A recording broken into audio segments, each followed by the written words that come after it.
We're live. We're live.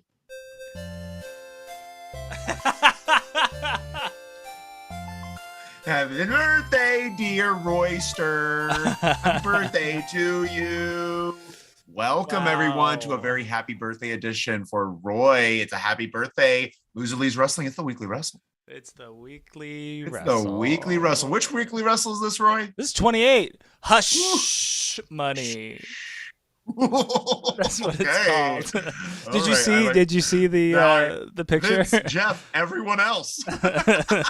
Yes, I saw the picture. You see the picture? Yeah, that was actually a very nice picture you used of Vince. Yeah, but I put the Forever logo over Linda's face and put a circle through it.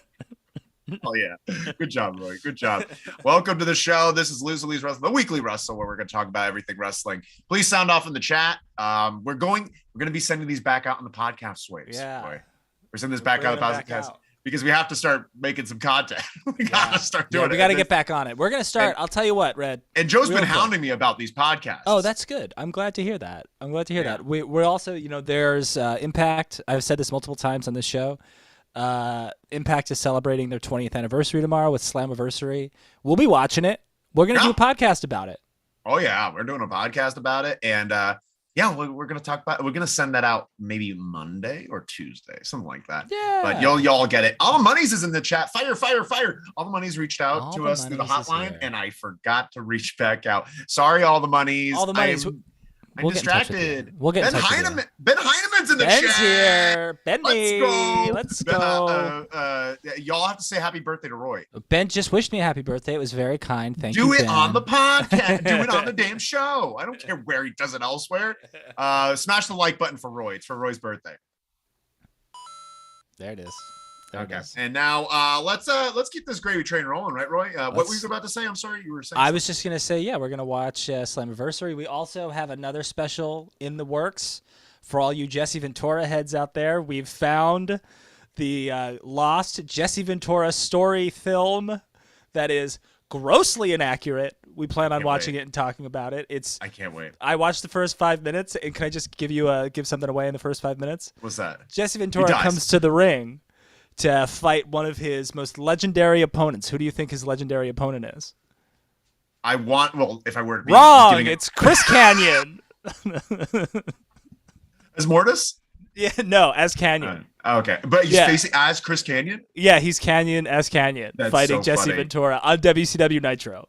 Hilarious. We have some comments. All the Money's right. It's all good. We all busy sharing the birthday show on Twitter. Happy birthday, Dark Roy. Love it. Happy birthday, Dark Roy. Thank you. Ben Heineman says, guys, how can AEW not sign Sasha Banks immediately? We're going to talk about it. We're going to talk about that. I forgot about Sasha and all the promo we did for this. I forgot about Sasha. Oh, don't worry about it all. But we do have to talk about a little Rampage. Am I right? Talk about a little Rampage first. Got to get in the little Rampage first.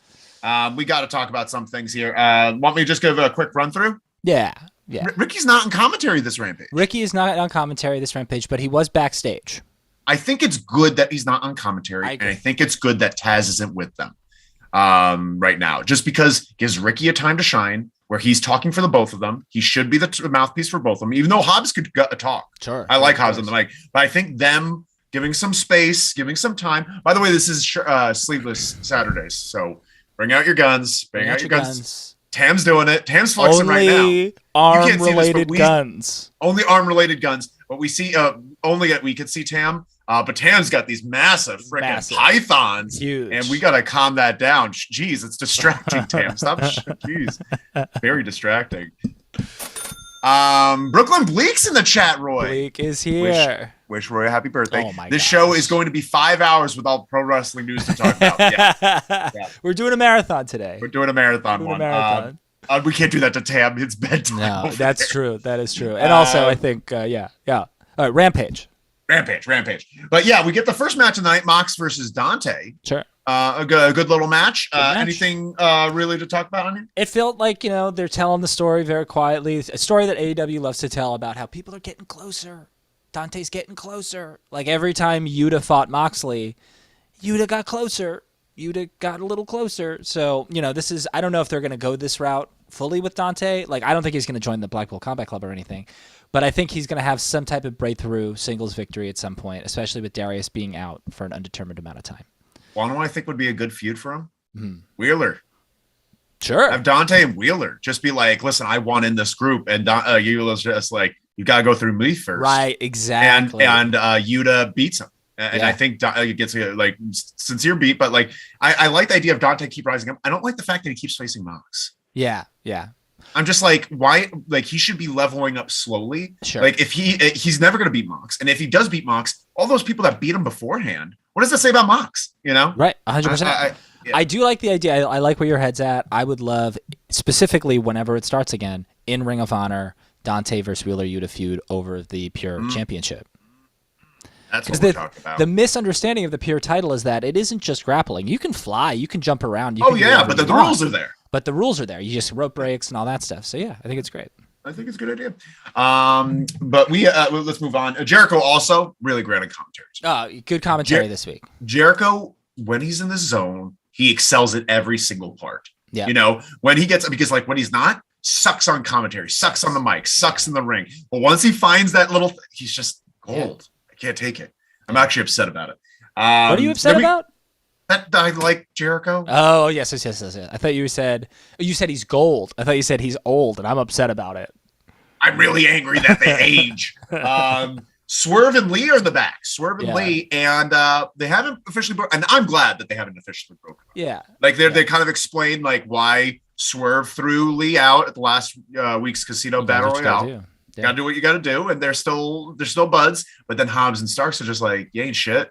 We're the shit, and I'm excited for that. I'm excited for this feud to continue. I do wish there was some sort of stakes. I don't want Swerve and Lee to be. I want Starks and Hobbs to be in the title picture.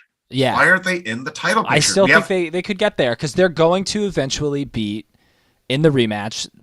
Hobbs and Starks will beat Lee and Swerve will then turn on Lee, and then that will also hopefully catapult those two because they should be tag champs. They should be. We'll get on from that. House of Black do a little thing, whatever. Sure.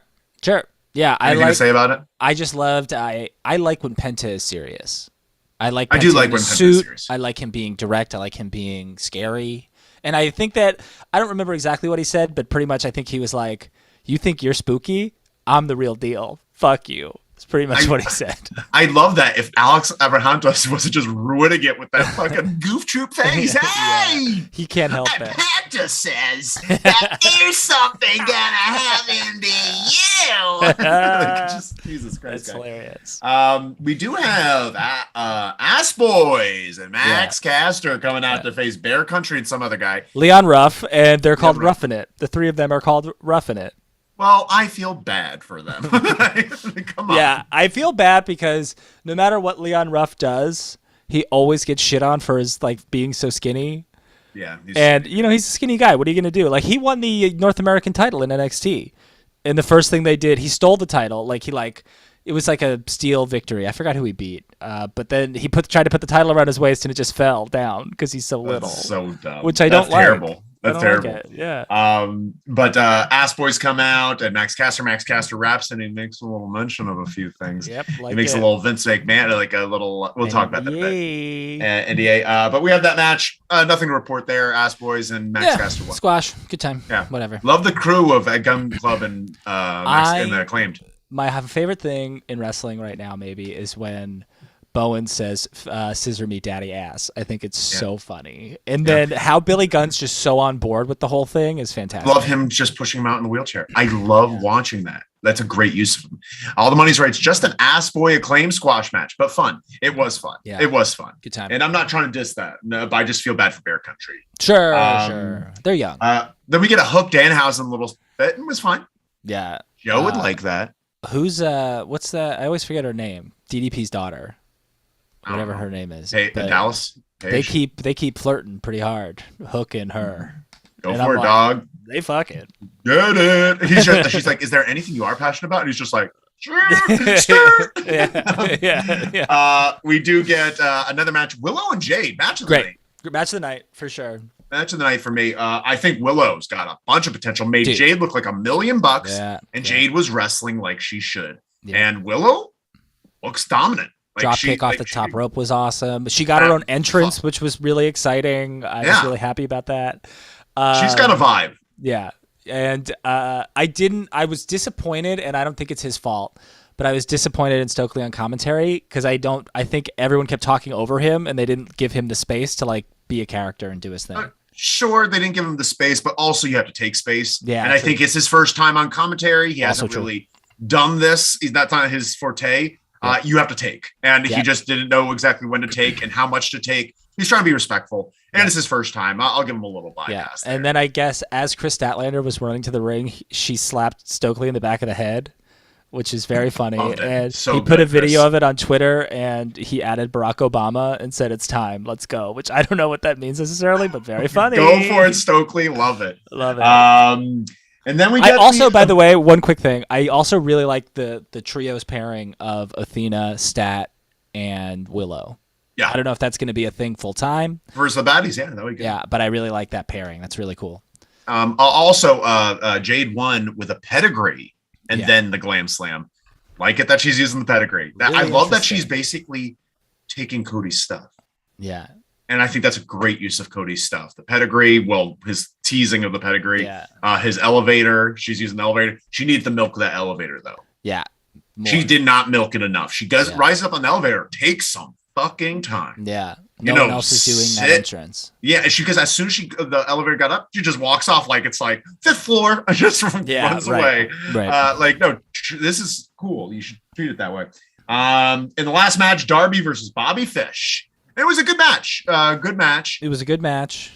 What are your thoughts on it? It's just like not something that I haven't seen before, but it was a good match. They did well. There's that one spot where like I don't know what the fuck happened, but like Bobby was running at Darby, or Darby was running at Bobby on the floor, and then like somebody did like a leapfrog, and they just fucking crashed into each other and almost died. I missed that. Oh, it was terrifying. It was terrifying, and I feel like it was probably how it was supposed to happen because Darby's involved, but it was scary. And Sting came back, which is nice. It's good to see Sting. Good to see old Stinger. Good seeing old Stinger. But I did at the end of the match. Let's talk about the Sting stuff. So out comes Kyle O'Reilly. Darby wins. Bobby Fish starts pounding on him. Yeah. He's getting Darby to come out. Kyle to come out, and he's playing the guitar on his chair. Real fun stuff. Lights go out. There's Sting right in front of Kyle O'Reilly. And what does Sting do? Smashes a bat right into his nuts, grabs the chair, kicks the bat into the nuts again, grabs the bat, walks over. And it was honestly, Sting has such a sense of humor. And I love his sense of humor. He does. He really has a great, like his like fall forward into the balls thing. He loves that. Loves it. Ever since Orange Cassidy, and they had that little back and forth with the shin kicks, and then he just did this. So funny. He has such a great sense of humor. I think about that spot, the Orange Cassidy spot, every time I watch Dynamite. I just think about it all. It's my favorite everything that's ever happened in AEW, my favorite in the ring moment might be that moment. Yeah. If it's not number one, it's number two. It's definitely something that always makes me smile, and it's always funny. Tony, we have a few things. All the money says, I loved how the crowd was so into Jade versus Willow match. St. Louis really liked Willow for some reason. Both ladies brought it. Yeah. Love it. Great job. It. Tony's in the chat. You got to say happy birthday. You got to say happy birthday to Roy. Oh, come on. Okay. All right. Cool. It said happy birthday, Stevie. So I just was hoping that something would come up and just Brooklyn Bleak says Willow's a smart sign for sure. The Statlander slap was the Stokely calling her that big-headed alien girl since he forgot her name. Wow, that's very funny. All the money's old school Sting saves the day ending. It was great. It was a lot of fun. Love it. But yeah, that was the end of the deal. Right? Oh, and then they crunched Bobby Fish's leg. Yeah. Bye-bye, Bobby, for now. Bye-bye, Bobby. But honestly, real quick, I don't know if Sting with Darby is helpful at the moment. I think Darby needs to get a little bit away from Sting because I'm not sure what Darby is doing. You can't, you can and you can't. I mean, it's wrestling. You do whatever you want. But, like, ultimately, you can't put Sting with anyone else. You can't put Sting on his own. And my whole feeling is that you can't separate the two until Sting's ready to go. And then Sting fights Darby in a singles match. You think Darby beats Sting, and then Sting bows and leaves his face paint in the middle of the ring. You think we're going to get that? Maybe. Yeah, I think it's possible. I mean, Sting's been diving off of turnbuckles and going through tables and like doing all this crazy shit. Like, he can wrestle a one-on-one match with Darby Allin. Like, Darby Allin. Of all people, Darby Allin. Yeah. Making sure it happens. But one thing I really want to talk about before we move on to the news, which is so juicy. Yeah. Real quick about last Dynamite. I was a little down on the Christian Jungle Boy thing. I was like, about time it happened. Like, I was just kind of like more of that. But I just keep thinking about it. I'm just like, it feels like they're finally like, okay, Jungle Boy, it's your turn. Yeah. Everyone else has had their turns, having storylines, and we've been cooking with you for a while and not doing anything. Yep. Okay, it's your turn, Jungle Boy, because we did it for Sammy Guevara, we did it for MJF, we did it for these other people, and even Darby had his real time to shine. Jungle Boy's never. No. And Sammy and Darby have each won the TNT title. Not Darby. Yeah, Sammy and Darby have each won the TNT title. They've made pay-per-views. Golden Boy. MJF's the Golden Boy. They're doing this whole like meta storyline with him right now, maybe. There is just, it's time. And they put him with the perfect person. Yeah, Christian's going to take care of him. Christian's also going to get himself mega over as a heel. I'm so excited. I can't wait for it. I'm so excited. Tony writes, Team Roy for life. Happy birthday, Roy. Thank you. Love it. Love that. Love it. Thank you so much, Jesse. Happy birthday to you. Not fun. Which one is that? That's the grunt. It's over 9,000. Okay. What? It's supposed to be Shrek's 900,000th birthday. Premature congratulations. I suffer from premature congratulations. We're having fun. We're having fun. We have to keep moving, Roy, because we have the spiciest things to talk about today. Yeah. Let's go to the news, the top of the news. Let's just start at the top and work our way, right? Yeah. Number one, Tam, at the top of the list. We got a big return happening this Monday night. Elias is returning to Raw. And to meet his brother Ezekiel, and they might be a tag team. And boy, where do you see this going? This tag team division with Ezekiel and Elias. It's big. We haven't seen Elias in a while, in a few, like almost a year. Brad, what does WWE stand for? Walk with Elias and walk with Ezekiel. WWE, WWEAE. But that's. Did you actually put a picture up of Elias? Yeah, of Elias and Ezekiel together. But real quick before we get to the real news, Damian Sandow started trending when they announced this. Oh, like, so good. If he jumps it, that'd be the perfect way to bring back Damian Sandow. Yeah, and that'd be so, because he has a beard and he kind of could do it. Just put him in a bad wig. Honestly, like that would be a lot of fun. And it's worth it. He says he's retiring right now, David Sandow, but he says that every 5 years. Yeah, he's in the course of retiring. Can't take a booking. Sorry, I'm retiring right now. Yeah, smart move. Let's get to the real news. Yeah, let's get to the real news. Next slide there, Tab. We're giving you the real stuff. We lost like 6 viewers as soon as I showed Ezekiel. Okay, here it is. You hear that? Yeah, just Sirens in time. Vince McMahon is in some hot water. That's the next slide. Next slide. Oh, by the way, Tam, the next one's a GIF. It's the the ear pulling. Oh, got it. Yes, great moment. Boy, so let me try to give you the gist of everything that's happened, Roy. I try to summarize it as best I can. So Vince McMahon, CEO of WWE and chairman of the board, apparently an NDA, a non-disclosure agreement, was brought to the attention of the board, and there was a Wall Street Journal article about it. About $3 million being paid in a settlement in regards to a non-NDA, some employee that had a consensual relationship with Vince McMahon. There's some sort of suit, and he paid $3 million. And they are trying to figure out whether this $3 million came from his pocket or from the company's. He is very adamant that it was paid out of from his. Right? You had a question before we move on? Yeah, I did, but I forgot what. There's a lawsuit, which is why he paid $3 million. Some sort of settlement. So the lawsuit or not, I don't know, but there's a settlement made, $3 million. And when they started investigating peripherally, they're just like, wow, there's a bunch of these NDAs lying around here for people that we don't know in relation to Vince McMahon and potential similar behavior. So they started investigating that. Vince is like, participate in an investigation and I'll accept the rulings, blah, blah, blah. In the meantime, he's just like, I need to step down. So he steps down and brings in who? A few weeks ago, we talked about how Stephanie McMahon left the company due to just want to be with a family, whatever, probably more underlying reasons than that. But when she left, they immediately started burying her. And then Vince McMahon's just like, I need to go. Steph, you want to come back in? Now she's the boss. She's the interim CEO, whatever that means. And apparently she's already not getting along with people, and she hates Kevin Dunn. Kevin Dunn. Is that all true? That's true. Well, she should fire Kevin Dunn. But there's that.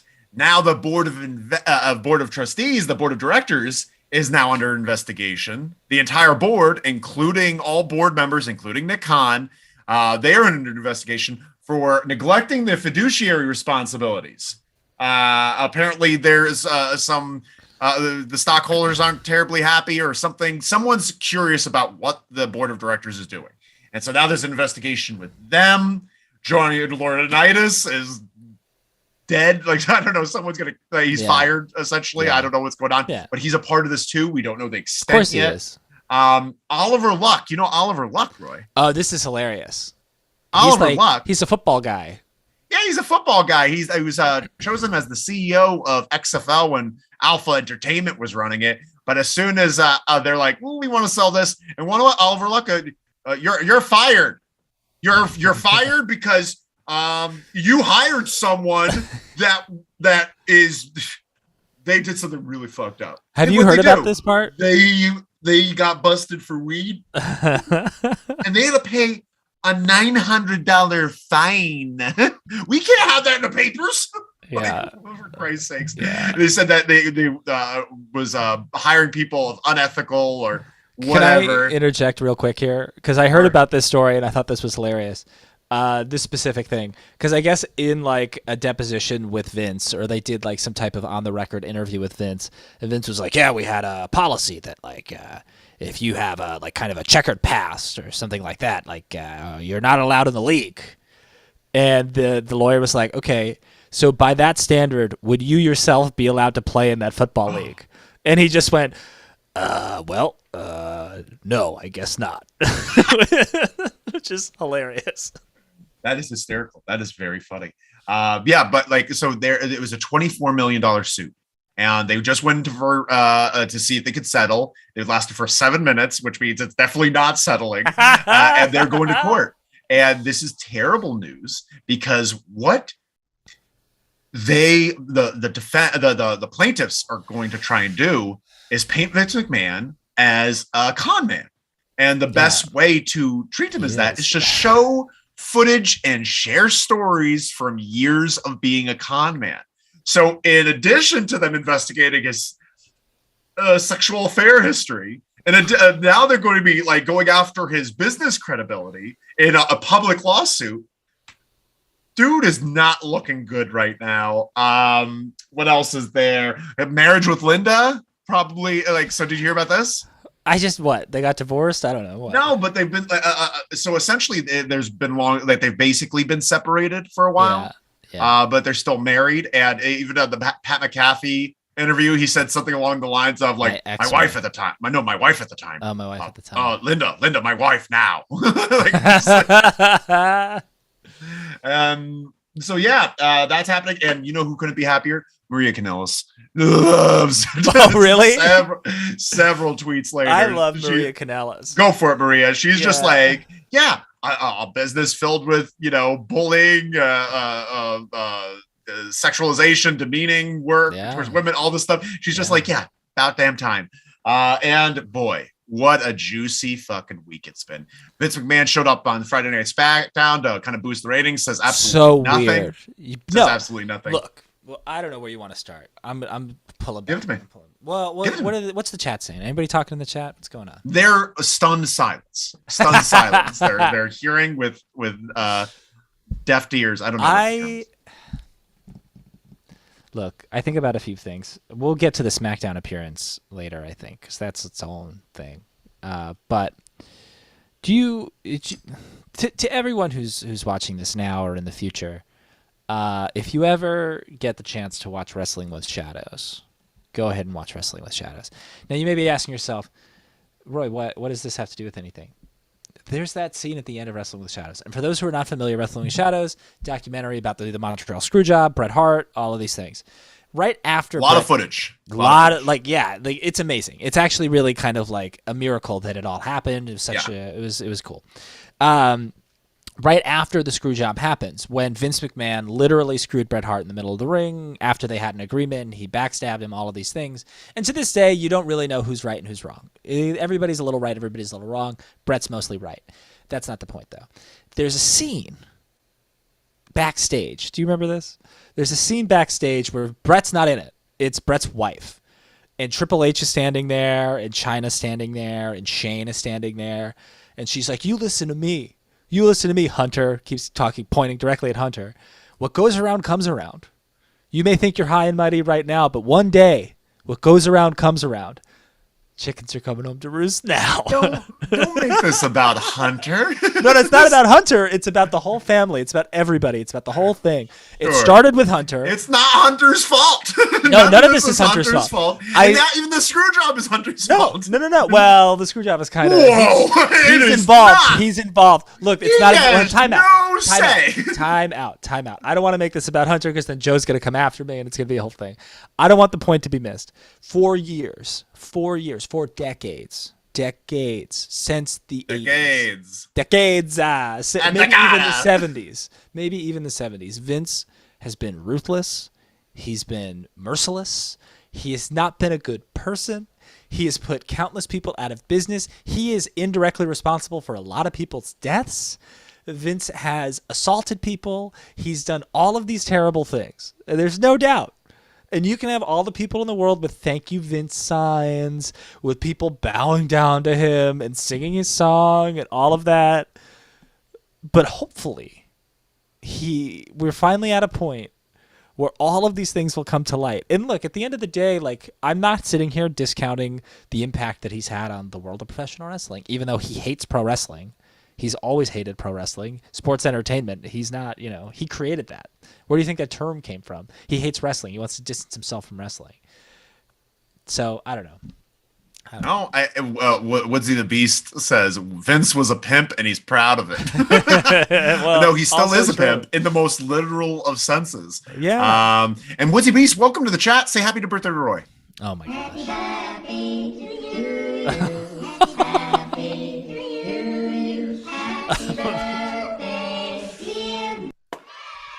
Thank you. I just had to end that. I didn't know how long it was going to go on for. Tony says Vince's last TV time till he beats all this and comes back. You think? You think he? Who knows? Who knows? Because Vince has been Teflon for years. Well, right. But that being said, I think it's it. I think this is it. He's just going to ride off into the sunset. Yeah, he's not going to jail, but he's going to ride off into the sunset. Well, we don't know. Honestly. Yeah. Who knows what they find out? Who knows what goes on? It's very interesting. Very spicy stuff. I guess let's talk about, just in regards to this, where does this go? Where do we see the likely outcome for the rest of the year? And where do we see the outcome for the foreseeable future? I don't think we'll see anything change the rest of the year. I really don't. Unless, and we're saying how much has changed in the past week? Well, because of injuries. Like, what else has changed? I'm talking about the Stephanie power structure. He's now there. Who knows what they could do? The board. You know how the board can fire Vince McMahon? If they're allowed to fire him if they find out that he altered anyone's job status because of the things that he's done. Yeah. So and apparently they gave a pretty lofty promotion to this person. Did you hear about that? She went from like an assistant to Johnny Laurinaitis to director of some sort. Yeah. So if once they find something like that, they are allowed to fire him from this position. So if that happens, like a lot of his protections are gone. Yeah, that's true. I mean, John Laurinaitis too. Like, bye. Yeah, it's time. That guy's a scumbag. He's always get ace cuttered out of here. Yeah. And I do want him to have a comeback though, nice like a wrestling comeback. I think he could go. I think he could still go. He could never go in the first place. I think he could go more now than he could in his full body like red suit or whatever. I would love it. You know who this directly benefits, honestly? And I know this. I mean, the people are making a lot of jokes about this right now, but like, let's say John Laurinaitis gets fired, which he basically already has. Who takes over for John Laurinaitis? Jim Ross. Double F. J A double R E double T. I'm just saying. Also, we have to think about earlier this year. They fired Shane. Right. They fired Shane. Shane hasn't been. I don't think he's had a backstage job for a long time. But wasn't he just on screen? I think he was doing some like ambassador work, like meeting stuff. But I think, honestly, hear me out, because what were they just working on recently? What were they working on with Vince McMahon in particular? The Netflix series, a movie, and an autobiography. Yeah, and those things are now in the trash.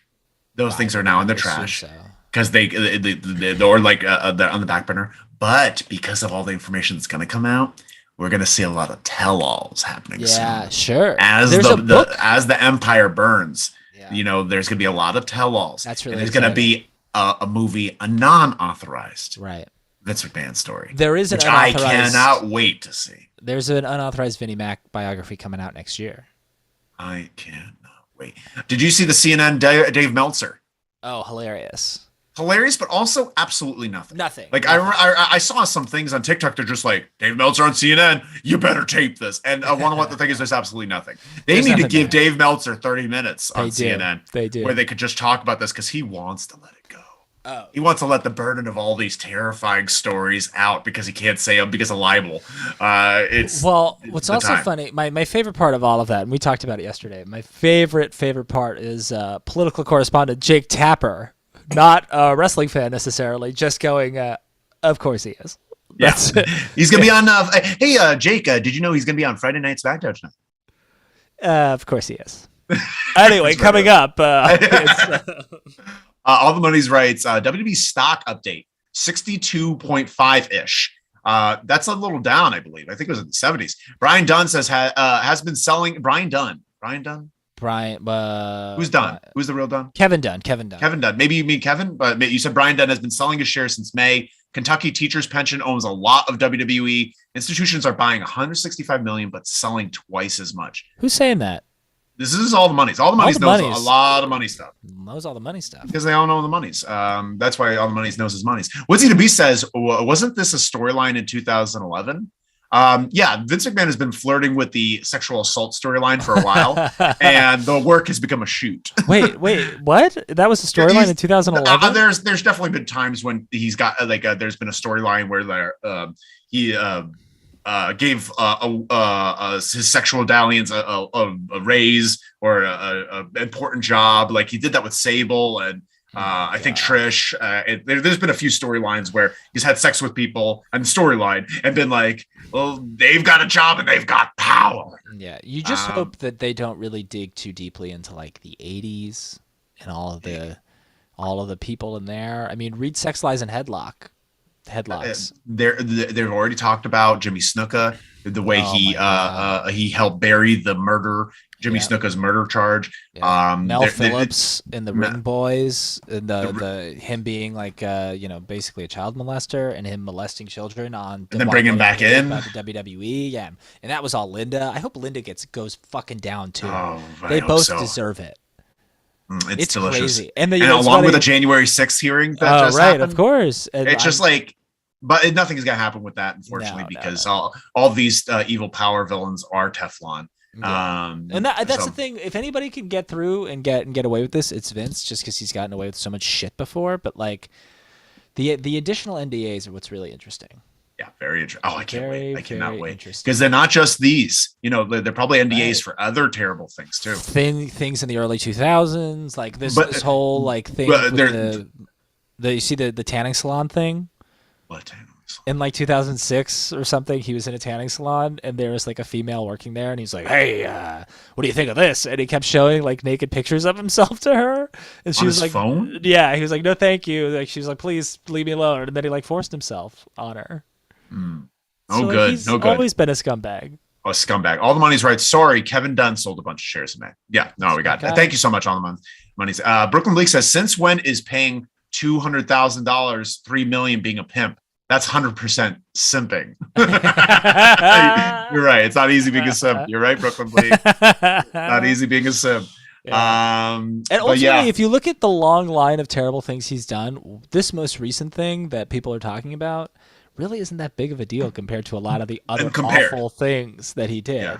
You know? Yeah. He's well, it's all coming to roost. It's all coming to roost. So. I hope so. Should we move on, Roy?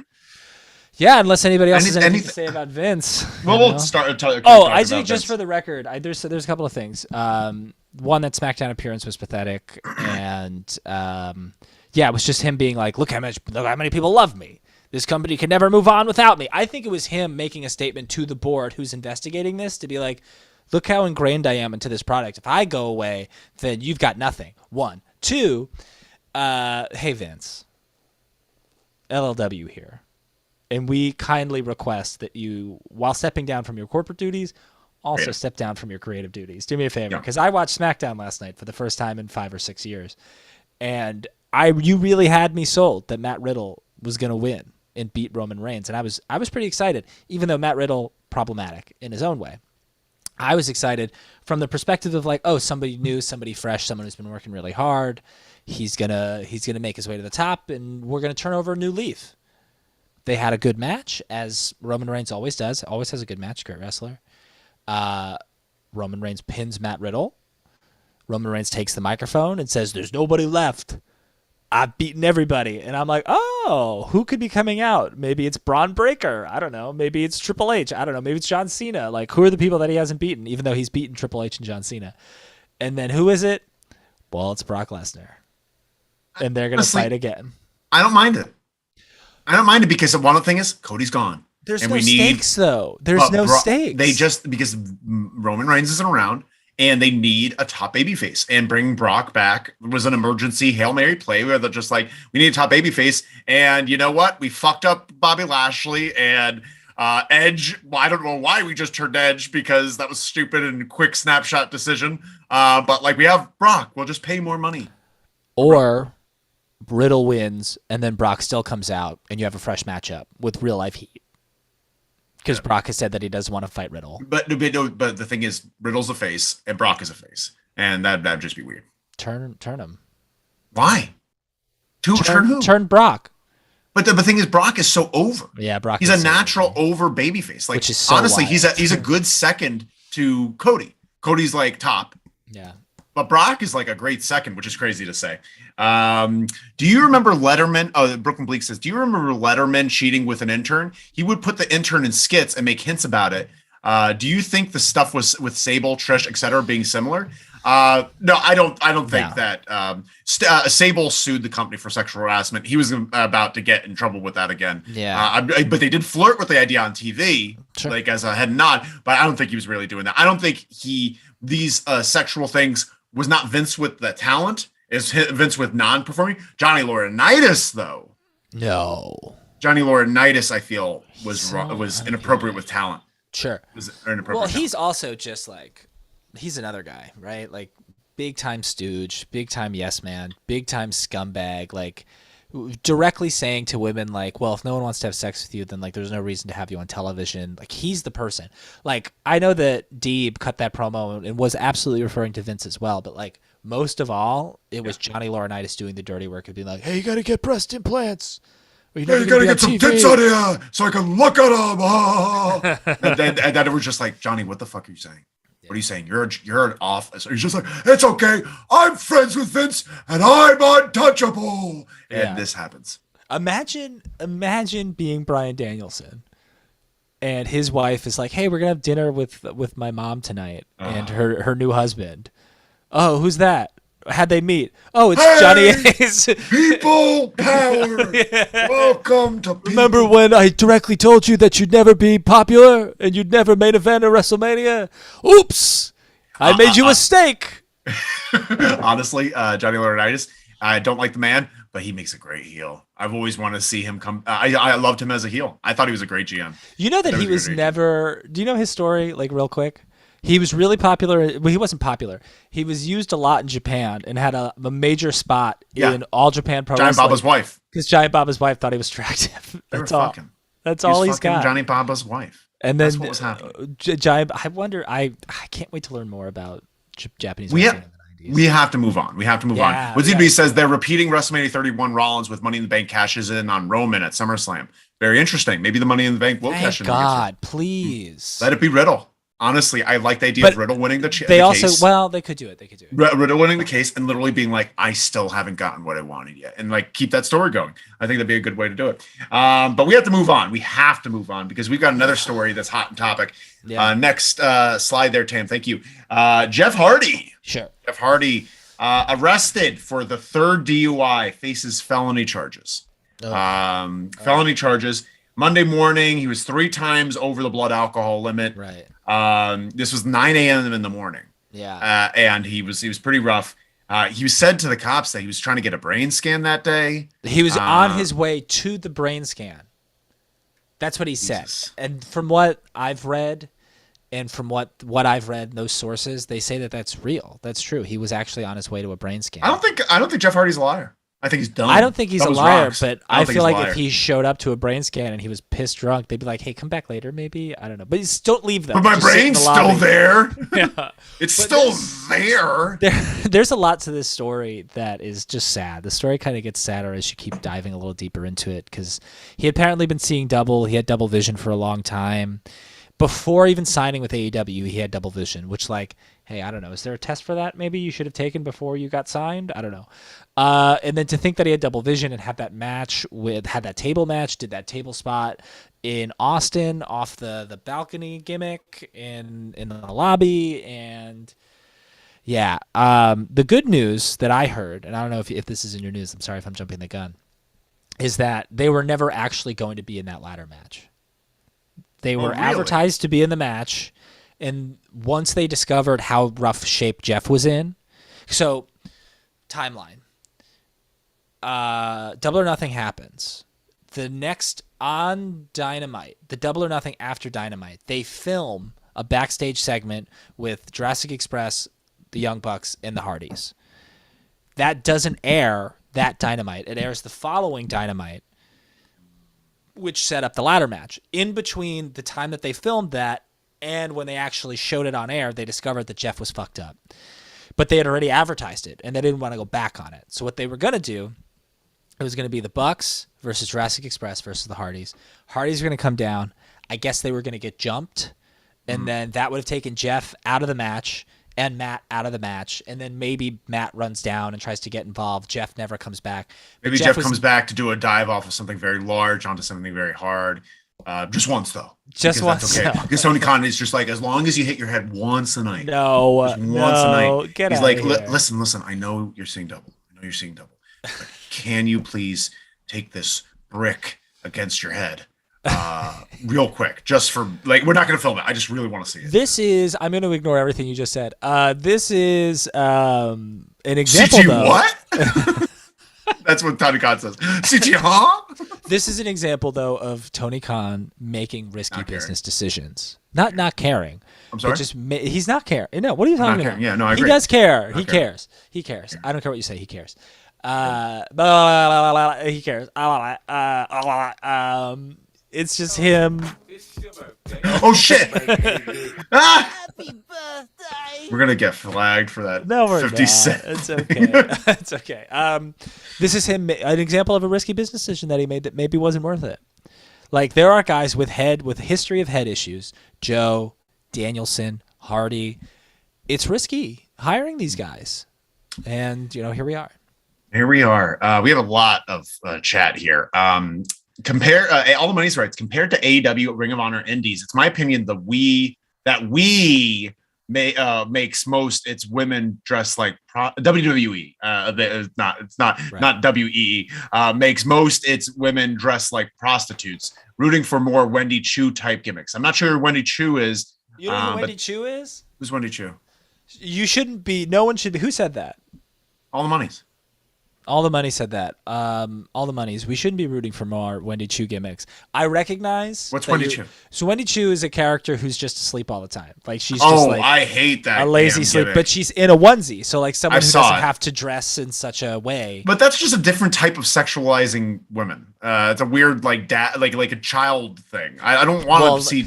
Between that and Sarai is like a schoolgirl, there's a lot of really weird shit happening. That's weird. I don't like that. Joe writes, can't listen today, but hope you talk about Vince on SmackDown last night. He doesn't give a you know what. He thinks it's him against the world and that he will win. That's exactly what Roy said. You two are agree. Yeah. See, we're buddies. But I will say about the Vince thing yesterday. I think he had a big plan, being like, "They want to come after me.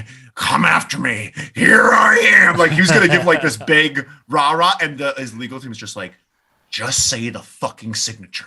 Just say the fucking signature. That's all you're gonna fucking say. And he's just like, all right, and now forever together. He whispered that under his breath. Brooklyn Blake says Vince McMahon is like Dennis Reynolds from It's Always Sunny in Philadelphia, and Laurinaitis is like Mac. Vince is actually using the Dennis system, and Laurinaitis is using the Mac method. So much hate. Shake my head. That's fair. Joe writes, and thoughts on Steph as CEO. Clearly a puppet placement by Vince. He still runs the show. Yeah, but for how long? For how long? Wizzy B says, so her gimmick is being the purple wiggle. What? I don't know about wiggles. But probably that sounds I guess the purple one's the sleepy one, I guess. But Jeff Hardy, he's removed from AEW advertising after this. AAA main event changed because they were supposed to be in the AAA main event, Triple Mania. And also, how does he have a license? Yeah, well, that's really interesting. That's a really interesting thing that we're going to find out, because he's had 2 DUIs. His license was suspended, but apparently, it should have been suspended, but apparently he had a full license, no issues, no restrictions on it, and that should not be allowed. Yeah, I want to see. So real quick. He wasn't arrested for not having a license. Stall for a second. I just want to read this article real quick. Brooklyn Bleak says, license so he can rent cars. Keep going. Brooklyn Bleak says Vince is a classic narcissist sociopath, clearly on display on the last SmackDown. It's the 7th match between Reign and Lesnar. Hell, AJ Styles can have a good match with anybody. Yes, AJ Styles should be moved around. AJ Styles is in a weird position because they need a top babyface. There you have it. In AJ. Yeah. Why totally. they change Edge? I just don't get why they switch Edge. Yeah, I don't know. And I don't know why they're not utilizing AJ more. I don't understand it. I don't get it. This is what I found. Regarding Jeff Hardy driving without a license, we're told he maintained possession of a physical license and had used it to rent vehicles during his time with both WWE and AEW. We're told there hadn't been any word of that causing issues for his ability to rent cars outside of North Carolina, which is why I don't really understand. This is Florida. So maybe he just drove from North Carolina to Florida? Maybe. That statement doesn't really answer the question of like why. Yeah, well, that's something that we're going to find out, like I'm sure in the next few days. But man, poor Matt. Yeah, I guess. I mean, poor Matt in the sense that it's his brother, and it's sad personally. But like from like a creative perspective, yeah, well, he'll be fine. You know? No, he'll be fine. It's just kind of. It's poor because they were going to win the titles one last time. It sucks that your entire career is based upon, for the most part, the majority of it is based upon babysitting your brother that's having issues. And honestly, a lot of people want to get mad at Jeff Hardy, and I understand the want, because like, man, if you have a problem, that's fine, but not fine, but it's hard. But like putting other people at risk is a problem.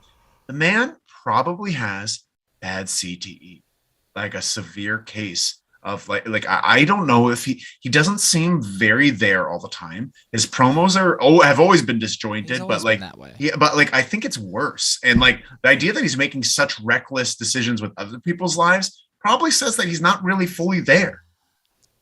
Can I make an unfair comparison? This might be insensitive, but Give it to me. does Sonny have a bad case of CTE? Because they're both doing the same thing. Oh, no. I think they're two different people. I think, Sonny Sonny has a lot of trauma, a lot of unresolved trauma. But I'm saying specific. I'm not going to compare the two because they live totally I'm not, different but I'm just lives. saying, like, both of them are being Jeff arrested Hardy, for DUI. And Jeff Hardy has a history of bad head injuries. He's seeing double. He's frequently doing erratic things, like walking out into the crowd during a match when that's just a weird thing to do. So I guess that I always thought that was like a bit. Like I thought he was doing that to get fired from WWE so he could go join his brother in AEW, but maybe not.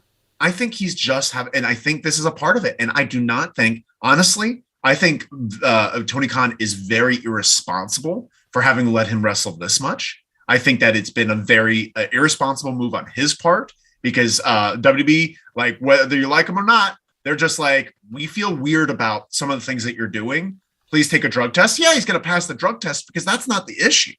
It is the issue, but I think he's not well. He's making erratic choices, and you see it every single time he's on TV. Like you cannot be a producer of AEW and be like, it's safe for this guy to have a match. Yeah, I mean, you're right about that. I just like outrightly saying Tony Khan's being irresponsible, I think is a little unfair to Tony Khan. I think, hold on a second. If he has CT, if he has all of this like lasting brain issues or whatever, it started in the WWE and they should have caught it in the WWE. Hold on a second. I'm not done. Hold on. I'm gonna put blame on Tony Khan. Relax. Boy. I'm gonna put blame on Tony Khan. Happy birthday, dude. Thank you. Happy birthday, Poga. I'm just saying the head stuff probably started in TNA in 2011 or 2012. Head stuff started since he's been wrestling. Yeah, he's always been chair shots from Brock Lesnar. Oh, from Taker. From Taker. Oh my god. But Taker's given more people CTE than just about anybody in the history of wrestling. What I'm saying is, though, like, whether or not they could have been stopped earlier, WWE noticed erratic behavior earlier this year, and they called him out on it. It wasn't drugs. It was something else. And I think Tony Khan hiring Jeff Hardy, smart move. He's a big name. You see him wrestle, and he looks like that.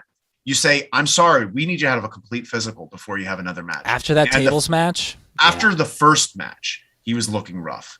The first match, he seemed like he was. Well, it was hidden.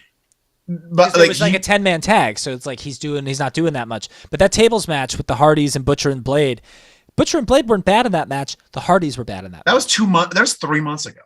Yeah. And the thing is, Tony Khan has repeatedly, like, he really. Oh, Goose. Tony Khan has scared the shit out of me. Scared shit of me. Tony Khan repeatedly has done this, and he deserves blame. He deserves blame. What do you mean repeatedly done this? What does that mean? With like multiple people or just no? Jeff? With Jeff. Yeah. Look, he's repeatedly put him since that tables match. Has repeatedly put him in situations that have been that reckless. Match with Darby, which is scary. All of them have been scary. So the thing is, like, yes, we have to hold people accountable. Call it down the middle, Roy. Yeah. Being irresponsible. He's being irresponsible. But what I'm saying is this. I agree with you, but what I'm saying is it should have never gotten there. There's some hole in the AEW medical exam prior to them signing people that they need to patch up. You can't just be like, oh, yeah, Jeff's a free agent now. Cool. Come on in, buddy. You need to pass a physical. You need to go through some tests to make sure that you're cleared and good to go. Similar to any type of contract that any athlete signs with any team in any sport. You got to pass a physical. So Jeff needed to pass concussion protocols and all of these different things. He needed to go get a fucking brain scan before he signed with the company and had these stupid matches where he did a bunch of stupid things and couldn't stand up straight. But we just thought he was out of shape. He's not out of shape. Well, he's probably out of shape too, but he's just loopy. He's struggling, and I feel like there has to be something done. We have some comments here. Wizzy the Beast says Jeff needs to be punished 3 months in rehab and 3 months in a halfway house where he'll do his community service hours. Maybe he definitely needs something needs to happen. But honestly, he needs to be barred from wrestling ever again. I think he needs to get a brain scan. I think he needs to go to multiple brain doctors. Like Danielson, for example, Danielson's wrestling again because he went to every top brain doctor in America, and they all cleared him to wrestle. Yeah. And Jeff WWE needs to do said the same thing. But WWE was so hesitant because they're just like, we do not want to risk brain things. We do not want to risk brain things ever. So that took them a long time. We could say all we want about WWE, AEW, but WWE keeps their wrestlers healthy. Yeah. They try their best. They try their best. Yeah, like they don't want to keep them happy. They don't give a shit about keeping them happy, but they want them to be healthy. It is paramount that they do not Chris Benoit. Right. But what I'm saying is that's like their top objective for the talent is to make sure they do not Chris Benoit. Oh yeah, sure, of course. Yeah. That's their top thing. Yeah. AEW has they really are loose. They're too loose. 2 foot loose. I agree to a certain extent. I agree. I don't think we know the whole story. And yes, okay. I'm waiting. No one ever calls me out for being such an AEW homer, except you with your eyes. But I just think we don't know the full. Happy birthday, Billy boy! I like what you're doing. Like it feels like when you get mad at me, you just play a happy birthday thing to remind yourself that you need to like. It's his birthday. My whole thing is, I don't know. I just think they are loose, but they also wrestle significantly less. They do take care of their work. You just make it seem like WWE takes great care of everybody and AEW doesn't take care of anyone. There's a difference here. I don't say they don't take care of anyone. There's some maintenance. There's some maintenance. Brooklyn Bleak says, "Lol, somebody on Twitter called Jeff Hardy the Triple Crown Royal Champ for having the drinking issue. WWE, TNA, and AEW. Just putting that out there. All info is good info. All the Money's writes, boxing calls taking time off old science. Wrestling could learn. Calls taking time off old science. Right. Yeah. I never heard that before. But I also think AEW does. Like, you got to understand, look at a guy like Riddle. Riddle wrestled on Raw, then he wrestled on SmackDown, and now he's going to be in Tupelo, Mississippi tonight, and he's going to be in South Dakota tomorrow. AEW, you wrestle once a week. Once. Yeah. And then you get 6 days to recover. That's why Tony Khan allows this like kind of thing. It's just like, I've been 6 days to recover from their pesky little brain injury. Get over it. You have 6 days off. Wake up and get on that ladder, Jeff. I want to see blood in your ears. All right. Let's keep rolling. Next slide there, Tam. Next slide. Sasha Banks officially released. Benny, where are you, Ben? You still here? Hey, Sasha Banks has officially been released. And she had 2 months left on her contract, apparently, and they let her go. AEW much? This is a tough call. A tough call. I think so, but I think it's a tough call because, well, you know what? No, you got to do it. Here's the thing. You gotta do it. Well, my only fear is chemistry. Is she going to cause a big stink? Is she going to disrupt locker rooms? But, if you think about all of the people that are there that were also in NXT, all of them say nothing but absolutely wonderful things about her. FTR, Aleister Black, Samoa Joe. Like, everybody says great things about her. And I think as long as you're letting her wrestle the way she wants to wrestle, she's going to be so happy. Yeah. She just doesn't want the chains on creatively. And that's what AEW does. It gives you the freedom. I think she's going to be very happy there. And I think they got to get her. They just got to. They got to get her. And Naomi is under contract for 20 years. They'll never let her go. Poor Naomi. Naomi doesn't get the fun things that Sasha gets. Brooklyn Bleak says, wow, I didn't know Jeff had a full driver's license with no restrictions. Fame. Well, that's the belief right now. That's what I'm under the impression of, but we'll find out more as it comes. But we have to keep moving on because we're not even halfway through this goddamn show. Really? Is that true? We had 3 stories, Roy. We went through 3 stories. Yeah, but there's 3 gigantic stories. 4, Elias. We have next slide there, Tam. Next slide. Randy Orton. That's it about Sasha Banks? You want to say anything else to say about Sasha Banks? What else can we say? Who's her first feud? Britt Baker? Oh, let's go back to that Sasha Banks slide there, Tam. Who's her first feud? When she comes into AEW. Who do y'all think? How would y'all book it? You know who she goes after? Oh, you know who she goes after. Thunder Rosa. A TBS champ, Jade. Jade. Interesting. That's the money match. She's the boss. That show is basically the boss. It's the boss show. The boss, that boss show. And you know what? If you bring in Sasha Banks, aka Mercedes Vaccaro, her real name, and you don't, what if she was just Mercedes Banks? What an interesting name. Mercedes Martinez. Nope. Well, Mercedes is her real name. What are you supposed to do? Banks. Go by Just Banks. call her Banks. Banks Vaccaro. Because Lexus. Lexus. Okay. Lexus Banks. I don't like German cars. Yeah, but if you don't take that as an opportunity to really genuinely give more time to your women, and really genuinely you just got to make Rampage 2 hours. I'm sorry, you just got to. If you bring in someone like Sasha Banks, you have to give all women. There's a trickle down effect. All women need more time. Yeah. And you just got to find it. You got to find that time. They have it. I don't know. They have it. It's just the idea they have to circulate. I think that's a big thing that AEW could benefit from is not every top wrestler has to be on every show. Sure. And I know they want to have it that way because they want, if you're going to Minneapolis and you want to see, bought your AEW ticket, you expect to see CM Punk and totally. I think in Austin, and I was like, I think you have to cut back. You have to be like, we don't know who's going to show up on AEW. That's the fun of AEW. It could be anyone, and that's how you have to kind of bill it. Let's shelve that because I agree with you, but that's such a long conversation because there's so many it's like, well, then how do storylines work when you tell a story one week and then they're off TV the next? There's just so much. There's a lot. We can move on now. All the money's right. Sasha's smart and wants money. She will let her attitude take her to the Hollywood and her uncle Snoop. But if she wants to wrestle, we will see Jade versus Sasha 2023. I think she wants both, and she can have both in AEW. She can have both in AEW, yeah. She's already in the Mandalorian. Yeah. Brooklyn Bleak says, Jeff's early backyard wrestling couldn't have helped matters either. Probably not. They were on trampolines, though, dog. They were on trampolines. Yeah. And that's also true. I mean, Snoop Dogg already did a splash off the top rope. Let's go, Snoop! In AEW, so my God. He's already friends. And WWE wouldn't have allowed that. They didn't allow that. True.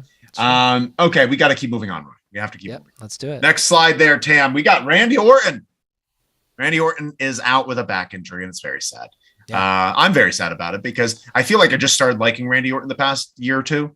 Really became a big Randy Orton fan. And I like what he's doing with Riddle. I like that he's giving back. I think he's a much better person than he was growing up. And now he's got a back injury that's a little career threatening. Yeah. So we hope him the best, right, Roy? Absolutely. 100%. My whole feeling is that Randy's in, if Randy loses in this situation and has to retire, he had an incredible career. And like him and John Cena specifically have had better runs than anybody in the history of wrestling, only because of length. Like Hogan's great run was like 10 years. Austin's run was 3 or 4. Brock's was 2 or 3. Brock was only a year or 2. These guys were there forever. And it took John Cena 10 years to become good. Randy Orton's been good since the onset. John Cena really started becoming pretty okay at the end of the 2010s, where he's like, okay, now I start having this, the Punk feud really changed things. Him versus RVD, him versus Edge. But then Randy Orton from the onset, he was a star. His matches with RVD and Shelton and Carlito, and then his match with Foley. I mean, that's the game changer, right? Like, honestly, him and Foley Orton was fine until he fought Foley, and then it was fucking game changer. And by the way, since we're on the topic, real quick, I don't know if you've been keeping up with Foley is pod, but the most recent episode got me. I'm on board now. It's talk amazing. About WCW, you talk about ECW, Japan, TNA. I'm in it. He reined in this past episode. Yeah, he definitely did. He didn't go off the rest. He was as nervous, and he really stuck with it. And this was a great podcast, and I can't wait to hear more stories that were related to the whole thing. It was great, and I learned so much. I was surprised to learn so much because Conrad asks good questions of Mick, and Mick gives good detailed answers. He does. He remembers so much. He's a genius. And also, everybody's different. Never mind. Everybody's different. He's better. No, he's the best though, right? I was just saying, he's had a lot of traumatic head injuries. Yeah. More so than Jeff Hardy, but everybody's different. Everyone's different. Well, he did talk about, I think in the first episode, how in TNA, he seemed to get a concussion every match. Oh Did you hear about that? God. No, He's just like, after every match, I had a concussion. And he's just like, it became that way where I had like 5 matches in a row when I got a concussion. And so like, because once you're at that age and you're at that fragility, you know, like it just happens more often. And this was around the time that, you know, but either way, we have to keep moving on though, Roy. We hope Randy Orton gets back safe and sound. And I would love for him to have another big run. But I would love for a character. Sure. I would love for him to have a character shift. You know, I would love for him to do something maybe less dastardly heel like he's been, like snaky heel. I want to see him as old, like, you know, Old Man Logan, Old Man Wolverine. No. You ever see Logan, the movie Logan? No. It's awesome. It's the best superhero movie. I'm not a big superhero movie guy, so I'll watch. You don't need. It's just Wolverine and everyone, because he doesn't age the same way. Is Hugh Jackman Everyone's Wolverine? Dead. Yeah, and he's old man, so he's basically in his 90s, but he looks like he's in his 60s. Yeah, because the way he ages, and it's just him and Professor Xavier left. Wow. And he has to. It's a great. Who's Xavier? Movie. Probably Patrick Stewart. Right. And it's so good. Brooklyn Bleak says Sasha to Impact gets title, Forbidden Door title match against Jade or Rosa or whoever. Good luck, Impact. I love it. Good luck, Impact. But I like your thought there. But. I love. I saw a tweet going back to Jeff Jarrett where it's like Vince has to sell the company. Conrad buys it. Jeff Jarrett takes over. Changes WWE name to TNA. TNA wins. Cross the line. So so funny. What's it be? So send Randy out like Ric Flair. Yeah, he needs a good send off. Yeah, and a real send off and a solid send off. Have you ever seen? Who's Randy Orton's last match? Riddle. You think it should be Riddle? I think it should be Riddle. Yeah, I mean, if they've become buddies, like, okay, you should have seen this promo that Riddle cut last night. He was like crying about Randy Orton. It was wild. So it should be. It should be. And okay. Orton also never went to Hollywood. You know, have you ever seen? I've never seen it. Because he's too fucking. Yeah, he has no patience. Have you ever? Seth Green wrote and directed a movie, a low budget movie with Breckin Meyer and Randy Orton. Randy Orton's just like a supporting role, like one of the main supporting roles. And I got to see it. I want to. It's like a guy who's like getting a divorce or something, and he goes to like an island, like a tropical island, and Orton's just there. Love it. Honestly, can't wait to see this. That's great. We should watch it for the podcast. Yeah. We have to move on though, Roy. Yeah, we got to move on. We got to because we have some more sad news. Passing of Dave Hebner. Dave Hebner, legendary ref and brother of Earl Hebner, who's the more legendary ref. But Dave Hebner and Earl twins, which sad, part of the infamous storyline of the two refs, one evil ref, one that had plastic surgery to look like this one against Hulk Hogan. And it was a real sad. Yeah, it's sad. He's 73 years old. 73. And do you think the Hebners will ever be in the WWE Hall of Fame? They absolutely should be. They should be, but do you think they should be? I don't think is any referee ever going to get inducted into the WWE Hall of Fame. They should. They all should be. Tim, what was his? Tim White. Tim White should absolutely be in there. Teddy Long will be in there, not as a referee, which is incredible. What a run that guy had. Yeah. It's just sad stuff. But we wish the Hebners well, and we hope Earl's doing well. Must be suck. But we still got some more bad news, Roy. This is probably the worst news of the day. Oh no. Alberto Del Rio wants to be in the WWE Hall of Fame. You know, I saw a headline that said, to you. Happy birthday to you.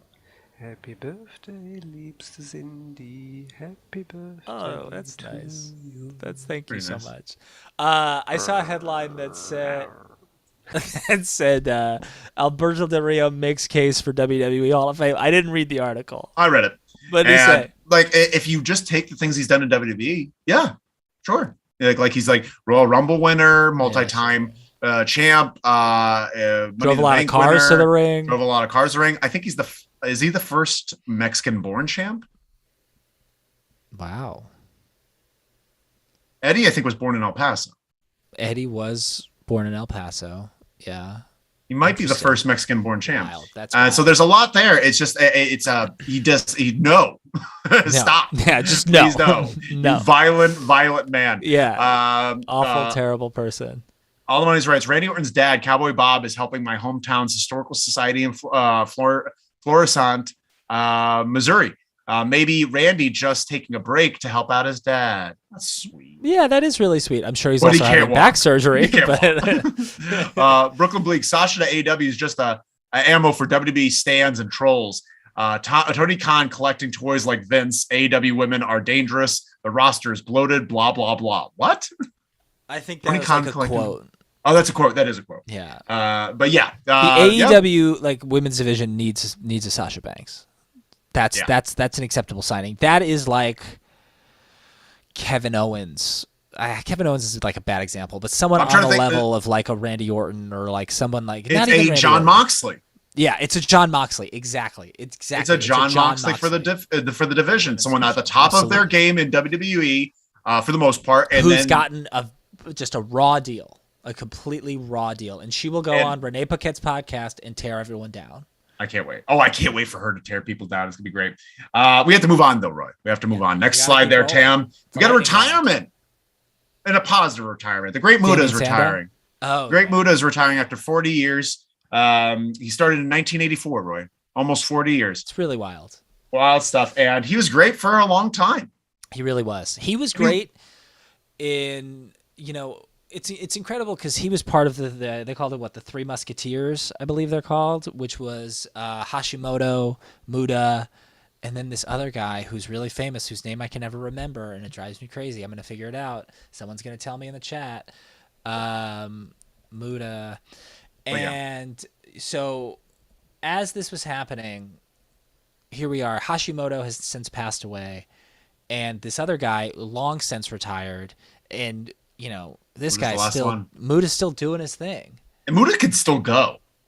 Like Muta's in great shape. Yeah. He still is in great shape. I love his look. I like his look better than when he was young. I love the mask, bald head mask, gray beard. Love Masahiro Chono. Sorry. Masahiro Chono. Chono. Oh, Masahiro Chono. Yeah, Chono. Super retired. Chono. Yeah. I said Chono. Retired. Did I say Chono? Yeah. You just said Chono right now. Oh, I thought you were saying that I didn't say Chono. You're like, Chono. No. Yeah. Okay. Yeah. I don't know. Yeah. And he was the type of cat who, when these other guys were slowing down, Hashimoto and Chono, and they were kind of just like doing their thing, Muta reinvented himself, shaved his head, did the mask, went to a different company in Japan, and carried them. So can I get a little nerdy Japan real quick? Yeah, nerdy Japan. Real quick. So All Japan Pro Wrestling was owned by the Giant Baba. Giant Baba dies, and his wife takes over. And his wife is like, I don't want to change anything about the promotion. I love everything the way it is. And famous Japanese wrestler Kenta Kobashi and Taue, the four pillars of All Japan Pro Wrestling, are like, no. It's time to change. It's to the 2000. It's literally the year 2000. We have to update. I watch the WWF. Masawa, who's the other one, he's like, I watch the WWF and we need to like update our production values. Like we need to make things bigger and more. And Baba's like, I have no money for that. Sorry. So they leave. And they start their own promotion, Pro Wrestling Noah, which is where Kenta comes from. And that's where Vader like wrestled later on in his career, Scorpio, like all those guys. And Giant Baba's wife is like, fuck, all of our top guys left. What do we do? And Muta's like, sup, I got you. And just completely reinvents himself in the 2000s, has incredible matches. That's when he does the shaved head and the mask, and he's still doing the mist, and he's awesome. I'm really going to start. Awesome. I'm going to go into a deep dive. I think even tonight, just watching Japan stuff. I got a perfect YouTube channel for you. Which one? Oh, tell me after. Tell me Yeah, after. I'll tell you after. Oh, or if you want to plug it right now, you can. I think it's called Classic Puro 83 or something like that. So all of New Japan stuff is copyrighted and it's owned, and you can never get any of it on YouTube. It gets taken down immediately. But all the All Japan and Noah stuff, no one seems to give a shit. So it's all over YouTube. All of that. I'll start with All Japan and move to Noah next. But I have some really cool news that we have to get to, Roy. Yeah, we do. This is probably the coolest news of the night. Next slide there, Tam. Zac Efron. Oh my God, I saw this. Yes. Zac Efron is in production, and he is starring in the new A24 production. It's an A24. Really interesting. Yeah. For the Von Erichs. Yeah. I think he's going to be Carrie. He has to be Carrie. Yeah, he's pretty. So is Carrie. He's pretty. Carrie's pretty, and bam, that is good casting. Okay casting. Yeah, it's okay casting. He's very I feel short. he's got to be some serious lifts in those shoes. Who would you cast as Carrie? I don't know, Tom Hardy, someone who's like Chris Hemsworth. Chris Hemsworth is Hogan. Yeah, fuck that. You can't keep putting Chris Hemsworth in all these wrestling. He doesn't movies. even look like Hogan. Like he looks like Carrie. He looks like Hogan the way the guy who plays Jesse Ventura, the Jesse Ventura story, looks like Jesse Ventura. I can't wait. Brooklyn. Yeah, we already said that. But yeah, I'm excited for it. I'm very excited. I love A24. They do awesome movies. They do good work. They really do. Lighthouse? They're doing the new Shelley Shell movie. Have you heard about Marcel the Shell? Oh, there's a Marcel the Shell movie. Yeah, it looks That's awesome. fun. That's really fun. It looks adorable. Who is Marcel the Shell? What's her face? Jenny Slate? I love Jenny Slate. Yeah, that's exciting. But yeah, awesome stuff. And I have one more piece of news, Roy. Okay, great. This is the discussion piece. The last slide there, Tam. We got Mike Tyson. Mike Tyson announced for the roast of Ric Flair. I'm sorry. This just in. He's backed out 24 hours later. He's backed out 24 hours later. That makes the second Ric Flair going away weekend. I'm going to be there. I'm not going to be there almost immediately after, within 24 hours. Ricky Steamboat and then Mike Tyson. And Gerald Briscoe has went on say, did you hear what Gerald Briscoe said about the Ric Flair last match? Gerald Briscoe's just like, someone asked him, like, are you going to watch the Ric Flair match? And he's just like, I'm not going to watch that match. Rick has been one of my friends for over 50 years. He's got a damn pacemaker in his chest. He falls down. That thing goes boop. He's dead. I'm not going to watch my friend maybe die. I'll read about it, but I'm not going to watch it. And that's a good point. He has a fucking pacemaker. Yeah, that's absolutely true. How irresponsible is this? Irresponsible. I mean, it's irresponsible, but there's a part of me that's like, well, fuck it, you know? If you want to do this, if you want to just you want to fucking do this, go for it. I'm telling you right now, Conrad. You're an adult. You can make your own decisions. Conrad is making a new promotion. This is the start of his promotion. And you know who's going to be there? And I'm calling it right now. Cesaro is going to debut for this promotion. Oh my gosh. Cesaro is going to be a part of Team Conrad, whatever this is. They are going to be there. FTR, when they leave AEW, will go there. I think it's going to be a workers like an old school promotion. Southern promotion. Maybe not, but like a workers promotion. I'm saying while AEW is do whatever the fuck you want, and WWE is very sports entertainer. This is going to be your strong style, your the UK style, your tag team wrestling, huge. I think that it's going to be that. I think Conrad is going to take the JCP. He's already registered all these trademarks for JCP and Starcade and all Starcast and all those things. I don't know what it's going to be called, but this is his last night's one night stand that he loves so much. This is his one night stand for the Crockett Promotions, and he's going to start something brand new after it with all of this. Mark my words. Okay. You don't think so? I just think you saying AEW is do whatever. AEW is all of those styles that you just described. Exactly. Do whatever you want. But it is like you just okay. Hold on. It's going to be what this is going to be is traditional wrestling card where it's going to be a little bit of everything. So there's no Danhausen, there's no Orange Cassidy. It's just guys in trunks. Oh no, I'm sure Danhausen, because just like a traditional wrestling card, you get a little bit of everything. You have your comedy match, you have your tag match, you have your brawl, you have your technical, you have all those things, but it's in a well-produced night. Who's going to produce it? That's the thing. Jeff Jarrett left, and that's fucked. That fucked up Conrad's whole deal.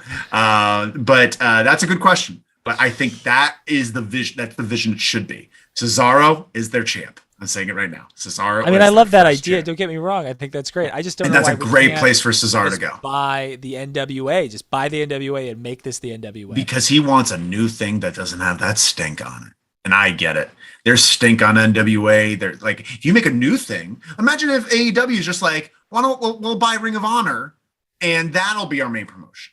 Like imagine if Tony Khan's just like instead of making AEW, he buys Ring of Honor. You have a lot more work to do to get it reestablished. You start off with something hot with this brand new one night only. We're having this one thing, and he's getting a big pop, and he's just like, well, what? We said one night only. It's happening again, and it's gonna happen, and we're gonna get that. I really am excited for it. That's all fair. That's fair. And that will complete the trilogy of the three main. That's promotions. the ECW. That's the ECW, but it's gonna be like, early. It's gonna be early WCW. It's gonna be late '80s WCW. I think that's what it is. AEW is ECW to me, which isn't bad, but it's also. You know what I'm saying. I'm never going to get you to agree with anything. Like the fact that you think so lowly of AEW. I don't think lowly of AEW. Here's the thing. I love AEW. Everything you're describing though is AEW. Oh, a classic wrestling show has a little bit of everything. AEW has a little bit of everything, but they just have a lot of everything. Yeah. So it's a lot. Yeah, I get. Okay, that's fair. One of what their thing is. There's no quality control. There's no quality control on AEW. And that's necessary there needs to be an ebb and flow. There needs to be no one's saying to this person, just like, listen, they just had a really long match, a really hard fight match. I think you should have a real short one that gives the audience a chance to take a breath. It gives them a chance to kind of, so that the next match can hit harder. There's no one saying like, you're doing this in this match. They're going to be doing that in the main event, and we need to protect that. You shouldn't be doing this earlier. There's none of that. I understand. So they need that, and that's what a traditional, well-produced. Your favorite late '80s WCW, early '90s WCW. That's the good. Well, it could be the good. That's S's good stuff. That's S's favorite stuff. I'm like a mid '90s to late '90s. But yeah, when it got wonky. Well, I liked it before. I mean, look, I was talking about. I woke up this morning and Uncensored 1998 was on my television screen.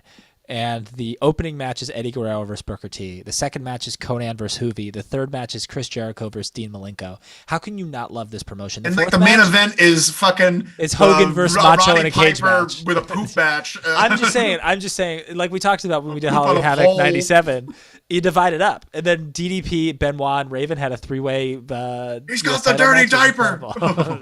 It's just it's. I don't know. Okay, we could just go on forever about this, but I'm sorry.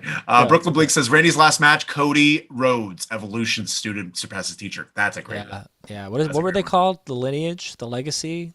The legacy. I think it was. Maybe it was legacy. All the money's right. Billy Corgan is not poor and still owns NWA. Yeah, but he's also an idiot. There's just no heat there. You got to. Heat. They just brought in Bully Ray. Great. Oh, that's a great hot new commodity. Love Bully Ray. But I don't think he's someone you should bring into a promotion. Yeah, I agree. I agree with that. Yeah. But that's the end of the news. We have one more segment, Roy. Yeah, the old Hall of Fame. The old LLW Hall of Fame. That slide up there, Tam. You want to go first? I think you should go first. Yeah, I've been thinking about this, and I'm not totally sure if anything really. You know what? I'm going to induct her. What? Okay. I was just going to say, she didn't do a lot this week in particular, but she's done a lot recently, and she deserves the recognition and the shout out. And if anybody, my general feeling too, they also always deserve to be in the Hall of Fame if they win you over. If you have a strong opinion about them and that opinion gets changed, then they've been doing something right. That's how I feel. Unless it's a negative opinion now, then they've definitely been doing something wrong. Sure. But I'm going to induct Chris Statlander into the LLW Weekly Hall of Fame. That's very nice. She's working hard. She's on the rise. I think she will take the TBS championship off of Jade Cargill. Well, I have an interesting. I thought you were going to say mine as well. It's going to be. This person's been on fire. This past week, they had an awesome Dynamite. They had an awesome Dynamite with a fiery ass promo and then a great match with a weird ending, but a great match. I'm inducting, and she started off a little out of it. Wrestling was ruined for her, and now she's found it again. She's looking good. I'm inducting Toni Storm. Great. Toni Storm introduction is now in the LLW Hall of Fame. We have Chris Statlander, Toni Storm, in the January 27th, 2022 LLW class of the Hall of Fame. January 27th. June 27th. Why June 27th?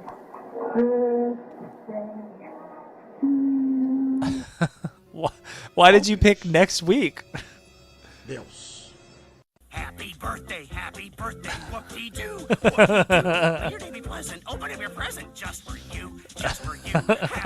Okay, awesome. It's June 18th for the record. June 18th, bro. Wizzy B says January 27th. You said January 27th. I was looking at the time. I looked at the time. It's 1:28, so it's just 1:27, and I said it's January 27th. That's very funny. That's really funny. CTE. Wizzy B says there's a great Buddha movie on YouTube where he turns into a demon and fights a fish monster in a cave. Let's do it. I love it. Almighty says, "What day is today?" Oh, that's funny. I have no idea what day is today. Why don't we all have to say thanks to Roy? Happy birthday, Roy. Great. Thank you all so much for joining us. This has been Loserly's birthday with Wrestling Happy Roy. Wrestling Happy Roy. Welcome to June 27th. Knockout in your house. And watch the weekly Wrestle every single day. Thank you all so much. I hope you have a great one. Follow Loserly's Wrestling everywhere. Yeah, follow us everywhere. Call And the hotline. send birthday messages to Roy. Send all the birthday messages to Roy. Let your friends know to contact Roy for his birthday. We'll be posting his phone number on social media. And thank you all so much. Have a great one. Roy, say something. Thank you so much for all of the supreme birthday wishes. Go watch a Kenta Kobashi match today. Go watch a Kobashi match. Watch a Kobashi. Go watch Kobashi versus Mike Awesome. It's a good time. It's Kobashi a good time. It's probably just a fucking It's a good mess. match. It's a good match. No, Kobashi's a great wrestler. Thank you so something much. Longer, something Thank you. longer, maybe. Thank you. Just stall. Hey, and also Kobashi versus Stan Hansen. Kobashi versus. Thank you so much. No, this is Wow. Happy birthday. Birthday cake, please help. Maybe we just end it. I don't know. Maybe I just we want to stop. Close it out. I just want to stop. Okay. Bye. Happy birthday. Thank you so much. 5, Bye-bye. 4, 3, 2, 1. Birthday. All Money says happy birthday, Roy. Great weekend show as always. Thank you Have a so great much. week. Thank Brooklyn you Bleak. so Wait, was the much. name Evolution Orton, Rhodes, and DiBiase? No, Evolution is different. Evolution But we're not was online. the- Are we we're off, on- Tam? We should be off. Hopefully, God, we're off.